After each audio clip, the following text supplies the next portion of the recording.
আকাশে ওড়ার স্বপ্ন, যা অনেকের কাছে শুধু কল্পনাতেই রেখে দেন, কিন্তু সেই স্বপ্নটাকেই বাস্তবে পরিণত করেছে মাত্র ১৭ বছরের এক বাংলাদেশি কিশোর আহনাফ আবিদ মাহির। লস অ্যাঞ্জেলেসের হোয়াইটম্যান বিমানবন্দরে দীর্ঘ ১ বছরের প্রশিক্ষণ শেষে স্থানীয় সময় ৫ অক্টোবর চূড়ান্ত পরীক্ষায় উত্তীর্ণ হয়ে যুক্তরাষ্ট্রে প্রথম বাংলাদেশি হিসেবে প্রাইভেট পাইলট সার্টিফিকেট পেয়েছেন মাহির।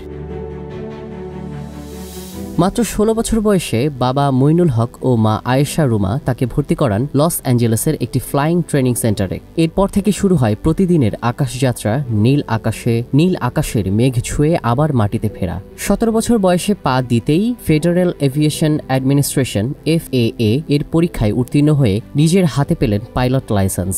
এখন সে ১ ইঞ্জিনের বিমান এককভাবে চালাতে পারে। মাহিরের বাবা বলেন, আমার ছোটবেলায় স্বপ্ন ছিল পাইলট হওয়ার। আমি পারিনি, কিন্তু আমার ছেলে মাহির তা ১৭ বছরেই করে দেখিয়েছে। ফ্লাইট ইন্সট্রাক্টর ইলিয়াস খান বলেন, ওর মধ্যে যে দক্ষতা তৈরি হয়েছে সেটা অসাধারণ। ও পৃথিবীর যে কোনো জায়গায় নিজের মেধা প্রমাণ করতে পারবে। মাহিরের পরবর্তী লক্ষ্য বাণিজ্যিক বিমান চালানো, আর একদিন বিশ্বের নামিদামি এয়ারলাইন্সের ককপিটে বসা। Desk report, news flash 71।